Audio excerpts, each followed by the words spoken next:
तो फाइनली दोस्तों हमारे ट्रेंडिंग स्टार खेसारी लाल यादव का गाना 2 मिलियन क्रॉस कर चुका है। जी दोस्तों मैं बता दूं आप लोगों को 2 मिलियन क्रॉस कराने के लिए बहुत बहुत धन्यवाद। जी दोस्तों मैं बता दूं 2 मिलियन क्रॉस होने के साथ साथ हमारे ट्रेंडिंग स्टार खेसारी लाल यादव ने ट्रेंडिंग सेक्शन में मचा दी है तहलका, जो कि हमारे गाना कल ही रिलीज हुआ था छठ गीत भोजपुरी, जो कि ट्रेंडिंग स्टार का 23 नंबर पे ट्रेंड कर रहा है। जी दोस्तों मैं बता दूं आप लोगों का ये अपडेट कैसा लगा वीडियो में कमेंट करके बताइए। जी दोस्तों मैं बता दूं आरा पिया के साथ साथ भोजपुरी इंडस्ट्री के 5-6 गाने और भी ट्रेंड कर रहे हैं। जी दोस्तों मैं बता दूं जाकर आप लोग ट्रेंडिंग सेक्शन में देख सकते हैं। जी हाँ दोस्तों मैं बता दूं भोजपुरी इंडस्ट्री बहुत ही आगे जा चुका है, जो कि आप लोगों के दुलारे प्यार और सपोर्ट की वजह से।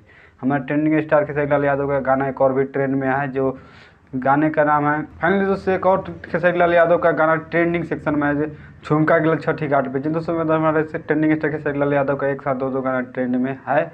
दोस्तों वीडियो को ऐसा लगा, वीडियो को लाइक कर दीजिएगा, कमेंट कर दीजिए, दोस्तों चैनल पर नहीं तो सब्सक्राइब कर दीजिए। दोस्तों मैं बता दूं आप लोग खेसारी लाल यादव के तगड़े फैन है तो प्लीज इस यूट्यूब चैनल को सब्सक्राइब कर लीजिए, क्योंकि मैं खेसारी लाल यादव से जुड़े अपडेट लेकर आता रहता हूं। तो मिलते हैं नेक्स्ट वीडियो में, तब तक के लिए बाय बाय।